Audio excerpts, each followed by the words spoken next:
system, and then they're going to implement the new values, the new communist values for world government. So that was the goal, and they did a good job on it between 1970 and the year 2000.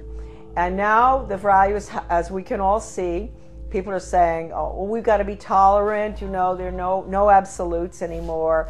That's not fair to judge people. Don't be judgmental. If your grandmother is dying of cancer and you can't afford the medicine, it's okay to steal it. That's what you call values clarification. With the education for a planned economy, using workforce training, identifying children at a very early age what they're going to do the rest of their lives. It's the Soviet planned economic system, starting as early as first grade. That's being put in now under the guise of school choice, charter schools, and using the performance-based, outcome-based Skinnerian Pavlovian method with a computer. Pavlov, interestingly enough, was a Russian. People think that he invented operant conditioning. He didn't. He went to Leipzig, Germany, and he studied under Wilhelm Wundt in the 1800s, mid-1800s. Wilhelm Wundt was a philosopher, German philosopher, who was involved in trying to figure out how you can get people to do change, understanding the psychology, what makes people click, how you can get them to do what you want them to do, etc. And he became very frustrated with the inability to change people's behavior and their views and everything, doing the traditional way, lectures and this and that and all, and discussions and all. And finally, he realized that what he was dealing with was the human soul. The soul is a very difficult thing to track. It sort of floats all over the place, and it rebels, and it doesn't, it's independent. And so he came up with a scheme to attack the nervous system. That's really what it is. It's neurological. If you can get them to react in certain ways to what you want, like when the doctor, give you a good idea, the doctor used to, physical exams, they take a hammer, a little rubber thing, and knock your knee, and it goes boop.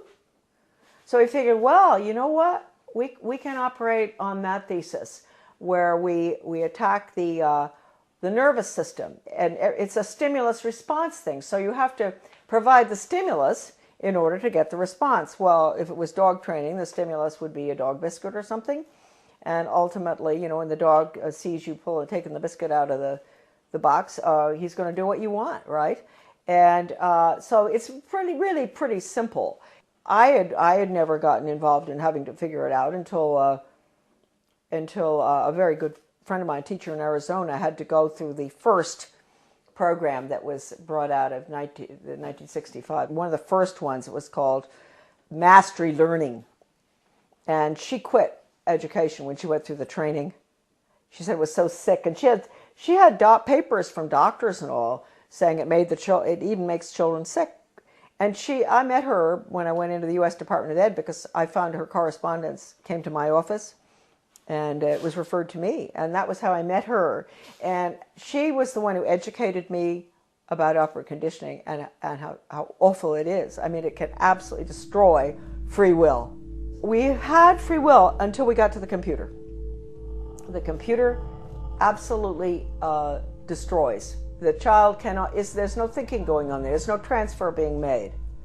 And you've got to understand that. All the documents in regard to this by people, not myself, by educators who have been trained in it, are in my book. So you don't have to say Charlotte said that. You can say Professor so-and-so said that. I have one incredible paper in the back of my book by a leading educator written in the 60s that I managed to get. It was attached to the Project Best application for funding that I talked about, the one I got fired for.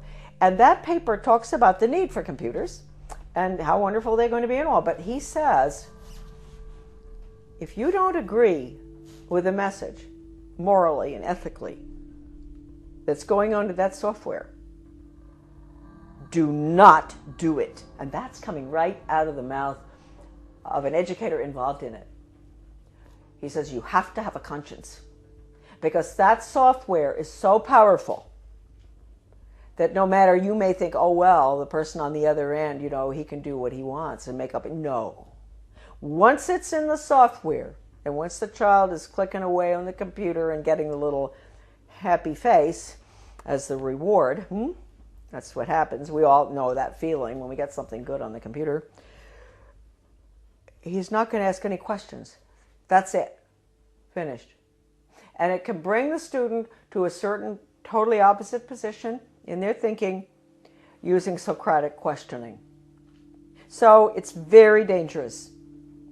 I can't tell you how dangerous it is. I mean, how dangerous is a method that can actually change, actually destroy one's conscience. That's bad news. And we were all softened up, and that's what we're looking at today. Now, the refreezing has to take place. The refreezing is going to take place with the use of the computer. Schools will be bookless. They are already some of these programs coming in. So anyway, I was on the board. I saw that. I went for the retraining. Then I got off the board and I formed with Bettina Dobbs of Maine, a wonderful teacher and a nurse. We formed something called Guardians of Education for Maine. And we were in business for about 15 years. We did a lot of very good work. In 1980, I went to work for Ronald Reagan, and I worked there for 2 years until I was fired. Right. But I had worked hard for him from 1978 to get him elected. Right. And then in 1980, because of the work I'd done and the work in education, I got an appointment in the U.S. Department of Education. Because the people in Washington, with the conservatives, they were good back then. They're not anymore. They were very impressed by the work I'd done in Maine on education. So they pulled me down and put me in the U.S. Department of Ed in what was the most important slot probably in the world in education. I know people out there are shaking their head and say, why would they put her there? She doesn't have a college education, right? Why are they putting her in there? Well, they knew, first of all, Reagan had promised to get rid of the Department of Education, something he didn't do, and I will hold that against him forever, because he could have.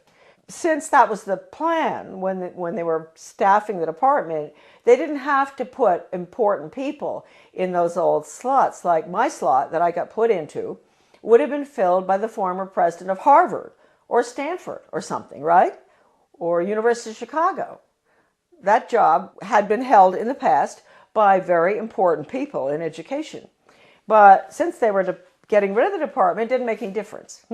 So they just plopped me in. Now talk about the hand of God, huh? And all my files were full of everything they planned on doing. And so I don't even think my boss knew this. He was a so-called conservative. But he became very suspicious about me because I was always busy. Even though I didn't have a lot of work to do from him, I was always busy because I had lots of things to read. And I would stay after work. I'd stay until 2 a.m. in the morning. When everybody was gone, I'd get into everything. Sure, if it had just been the job and all the files and everything had been whisked away by these former very important educational change agent communists, Marxists, I would not have found stuff, but all the stuff was left in the office. What I saw was so depressing. That's hardly the word. I mean, this was the education of Charlotte. It was the greatest horror story I had ever encountered. And at one point, he sent me, he wanted to get rid of me out of that office. He sent me up to the National Institute of Education, which is where all the research is performed. They send out all the grants and contracts to the universities or schools or whatever from there. I found out I was really in the belly of the beast right there, because I had access to all the computer printouts of all the grants and contracts of your money folks going out, not just across our country, but all around the world, about how to change the education system from academics to a brainwashing using Pavlovian, Skinnerian, operant conditioning computers and workforce training for the globalist economy, the corporate fascist, socialist, communist government that's coming right in this minute. I had a friend from Maryland who used to come and she had a huge Cadillac, and I'd get all my stuff and put it in, interesting for Maine people, LL bean bags. You know those big LL bean bags? this huge ones. And I put all the papers in there, and at lunchtime we'd meet up